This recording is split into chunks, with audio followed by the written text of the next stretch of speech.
What's up, everybody? Welcome back to the Midwest Whitetail Regional Series. We are on episode 6. We've got 5 great episodes we've already put out. If you haven't seen them, go watch them after you watch this episode. On this week's episode, we're going to join a bunch of people, and first is going to be Kelly and Phil Scott. They had an awesome adventure in New Mexico, got to go on an elk hunt. I'll let her tell you all about that awesome stuff. I hope you guys enjoy that. Then we're going to catch up with Ryan Waterman. He's going to touch on what this cold front means for where he's at and what you can focus on during these cold fronts. Then we're going to join Jeff Lemhofer. He's going to make his first sit on a brand new property, and he has a shooter and bow range. So I hope you guys enjoy that one. The final segment's going to be with Matt Dykstra with an update on the angry deer, the tweezers deer, as well as he takes a youth out for his first deer. I hope you guys enjoy that. But before we dive into the rest of the episode, I'm going to give you a quick update on what a lot of team is experiencing and some of the stuff that will be on a couple upcoming episodes. First up, Matt Hudson. You guys saw on last week's show, he has a giant 8-pointer showing up. He's made a couple more hunts, hasn't had a sighting on him yet, but given what he's seen on trail cam throughout the past week, I think that's going to change soon. Also in Missouri, Aiden and Avery Epperson has started the quest for Mr. Brightside. They've made 2 hunts after him, nothing yet, even with the cold front, but they feel like they have a pretty good read on him, and I'm curious to see how it shakes out. And then the final update from Missouri, Corey Wolf has been taking the family out. You know, he's taking Monica out, his wife, he's taking his son Joshua and his daughter Hope. That's how this passion of ours is going to get passed down, and props to you, Corey, for always keeping that at the forefront. Now here in Iowa, Collins Marine had an awesome sit the other night. That's going to be on the next show we post. And also Sean Thompson, I believe he has an interesting update as well. If you guys remember, he killed that giant buck Sid last year, and it seems like he is well on his way to targeting another Iowa giant. So I can't wait to see how that story plays out, and I can't wait to share it with you guys. And then just a couple notes. I know Kane Gillette made his first hit. Justin Camps is making his first hit this weekend in Illinois. He's after some big ones. And Jeff Dietz in the Coors buck, I think he's going to be making a plan for him as well. So a lot of stuff going on. A lot of the teams doing a lot of things. I just set last night, had an awesome hunt, saw 18 does, was able to shoot one. So new set, new food plot. It was pretty rewarding to see that. There's a lot of great stuff going on for the team. That's only going to get better as we move through October and into November. So I'm excited to see what happens. And without further ado, let's join Kelly. All right, hi guys, welcome to Midwest Whitetail. So recently I had the opportunity to go on a hunt of a lifetime. I drew a New Mexico elk tag in Unit 17. I started shooting constantly. I went over, I got all of my equipment. I didn't want to screw it up. I wanted to have everything that was in my control in line. Yeah, so the season was September 1st through the 14th, so we had to decide when to go out. Phil ended up going out before me to help scout, and we're gonna show you some of our elk hunt now. I hope you guys love it. Thank you so much, and I hope you guys enjoy it.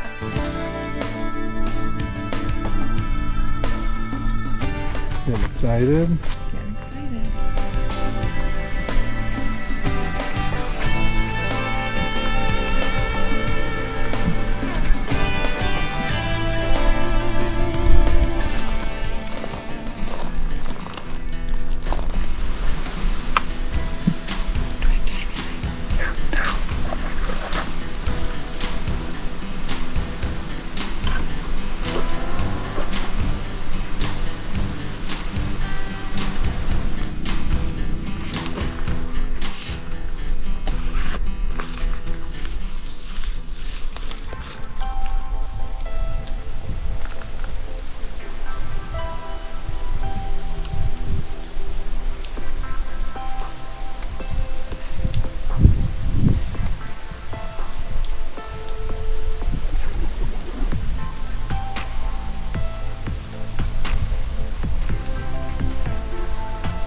So obviously I did not have the opportunity to harvest an elk on that hunt. We were so close, so many times, and it was an incredible hunt.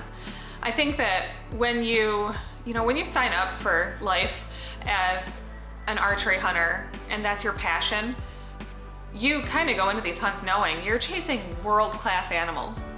The chance of getting within 60 yards of them, I mean, so many things have to come together just right to make that happen. And for me, I'm okay with not harvesting an animal. I would rather have an archery tag in my pocket than any other tag. That's just my passion. And this was the hunt of a lifetime. And God willing, this is not the last time we'll be out in New Mexico chasing elk. It was incredible. And to have that time with Phil, I mean, anybody who has kids and even doesn't have kids, I mean, life gets so crazy busy. And to have that time to just sit under a tree with him for a whole day, it was cool. We haven't had that kind of time together in a really long time. And as physically demanding as this hunt was, emotionally, this was a tough hunt for me. It was the first hunt since I'd lost my dad in May. My dad's the one that got me into hunting. So, you know, I think that anybody that loses somebody like that, I mean, literally one of the most important people in the world too, you chase those opportunities where you feel closer to them. And I can definitely say, sitting on a mountain at 10,000 feet, watching the sunrise, I felt closer to my dad. And that made this hunt everything. So now we're back in whitetail, mode, back in New York. Our opening day, we had really high hopes for it. We had this cold front mixed with a high pressure system, and we had this buck on camera that we only had a couple of pictures of him. So we moved in on opening day. We saw nothing, 0 deer. So it's not abnormal for us in New York to not have our hit listers on camera or on a pattern yet. So we're just kind of sitting back. It's still in the 80s here. I feel like everything is just kind of pushed back a little bit. I did have the opportunity to get a little tree stand therapy. Actually, it was redneck lion therapy the other night and sit in one of my favorite spots. Thanks for watching, and thanks for going on this trip with us, and I really hope that you enjoyed the elk hunt as much as we did.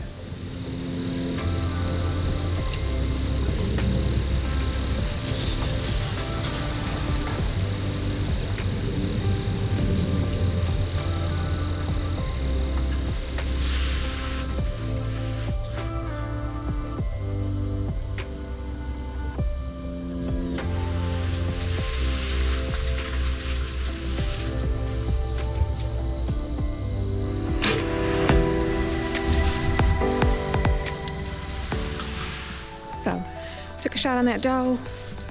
She was broadside about 40 yards, maybe just a tiny bit forward. She hit the dirt and kind of pushed back when she dropped.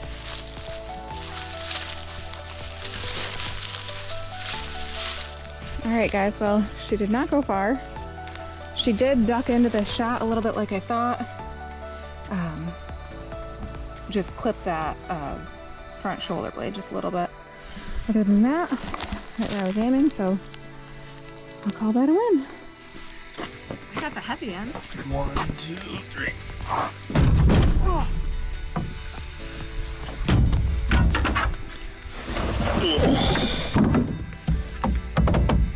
Okay. Okay.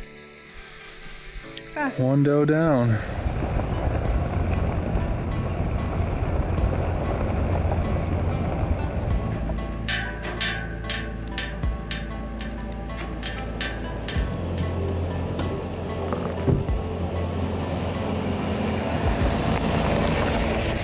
Headed in to hunt the first cold front of the 25 season, and I believe tonight might be a little bit of a hidden gem ahead of it, at least here anyway. So we get drove back here, get dressed. We'll get with you guys here in a second. All right, guys, we're back. As you can tell, very, very similar scenery, and that's because we're headed right back to the nut cutting stand. Same spot we had the encounter with the short tine 10, and we're headed right back there. As you can hear, the wind is definitely picked up, and this cold front is here. So I'm gonna try to get this interview wrapped up. We're gonna try to get in a little bit quieter, and hopefully we don't get picked off by a doe. But anyway, the game plan for this front, today it was 85 degrees. We had a southwest wind to start the morning. Right now it's already shifted to a west. Wind's picked up, clouds is kind of starting to move in, and by dark this evening we're supposed to get cleared down around 69, 70 degrees at last shooting light. So that's one of the triggers. The other trigger we have is a rising moon in the afternoon. Couple that with a really good feed pattern. I mean, as you can tell, we got green. So with a really good feed pattern, we got green, we got grains, we got really all three triggers. I mean, it doesn't really set up much better for early October. The other thing we have going for us is acorns. We have a really, really good mass crop of acorns. Depending on what you guys are wanting to hone in on or have the capability to hone in on this time of year, you couple that with the triggers that we have going right now and it doesn't get much better.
Is 5:20. This is a perfect wind for this sit and this stand. This is obviously going to be called the water hole stand. I'm pretty excited just to be in a stand again, and it's so nice to have a new property to learn. It's always challenging, but trying to figure out where these deer are moving is going to be the biggest thing this year. Just off of scouting and looking at maps and everything else, I expect the deer to come from the south out here to get a drink of water, but they could also be bedded in the CRP. There's still standing corn to the north, so right now they could come from anywhere, but hopefully we still have time to get some movement, and yeah, we'll bring you what we get.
All right, well, we're back at the truck. That was an awesome hunt. We ended up seeing almost every buck that we have on camera, I think. I'm 95% sure that the first 7-pointer, the first buck that came out was blackjack. It was hard to tell. It was getting right at that fuzzy time. I think it was 6:58 when they came out. I did switch to infrared when I knew I wasn't going to be able to get a shot off anymore. It got too dark and I wasn't going to take a risky shot right at the last light. So it is what it is. It was still awesome. I'm pretty sure the other buck that was with him was a buck we're calling Pry Bar. I am really excited to be able to hunt browns, and I think it's going to be a great year, great 2025 deer season. So thanks for watching, and I hope you enjoyed it.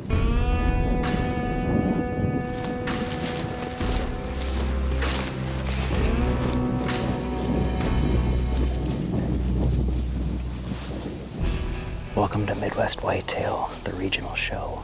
It is October 2nd, and tonight we are down here on one of the 2 small permission properties that we have.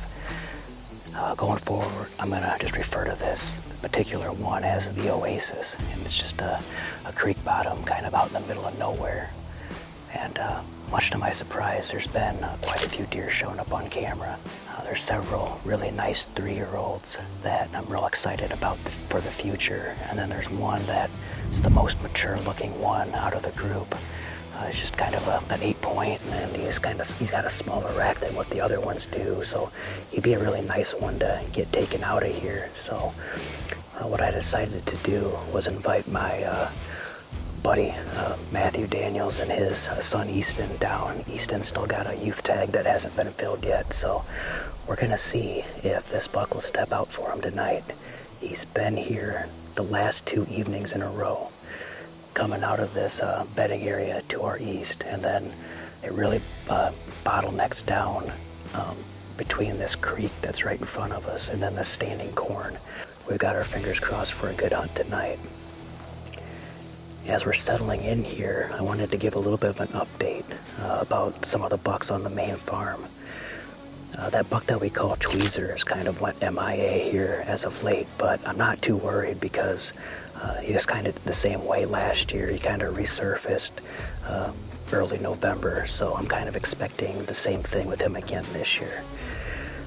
And then there's Angry, of course, and he's been very consistent on the cameras, mainly this one back in the middle of this bedding area. He's been on there several nights in a row, but there's just no real good way to get back in there without boogering a lot of deer, so it's kind of a risk versus reward. So with this warm weather, we're kind of looking ahead towards 6th and 7th. It's supposed to cool down substantially, and the winds are going to be kind of out of that west-northwest again, which is going to be perfect for that setup on that logging road where we had the encounter with them on October 6th last year. So that's kind of our plan going forward with getting on Angry. We also had one other big surprise. We had this big 10-pointer. We're really excited about that deer, and we ended up naming him Jonah. In reference to the story about Jonah in the Bible. In that story, Jonah leaves, and then after being swallowed by the fish, returns to follow through with God's word. So that's kind of where that name came from. So we're really looking forward to getting after those 3 deer on the main farm this year. But we just want to, wait till the time's right to go in there. We're gonna get settled in here and cross our fingers that he shows up tonight.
it's definitely pretty warm today, but I figured we'd come back down and give it another try.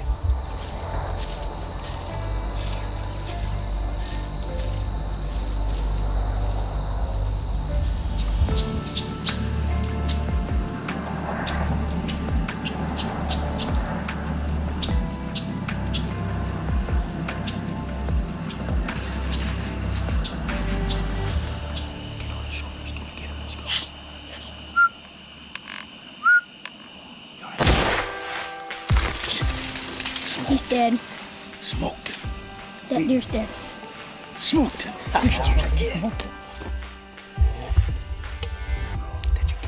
I don't know if I got it or not, but we just had a pretty exciting moment. We just had a 1.5-year-old buck come work his way in here last minute, and I don't know if I got on it quite in time, but regardless, this is this kid's first buck ever, so it's awesome. It worked out, and that's pretty cool. So we're gonna get everything packed up and go check it out. It's October 4th, and last night I was blessed to be a part of that successful youth hunt where Easton killed his very first buck. I was glad to be able to be along for that and help him get on that buck. So going forward here in the next few days, the temperature's supposed to switch a little bit. I think what we're gonna do is take our very first shot of the season at that buck that we call Angry. So he actually showed up on camera last night. It was the middle of the night, but he actually walked that logging road right in front of that stand that we set up for him earlier this summer. So I'm very confident that if we can get this cooler weather, that we should be able to have another encounter with him. It's gonna be, same location, same conditions. We had a cold front when we had that encounter with him on October 6th last year as well. So everything is starting to align for hopefully being able to close the chapter with that buck that we call Angry. So next time you get an update from us, we're gonna be in the tree chasing a target buck. Thanks for watching Midwest Whitetail, the regional show.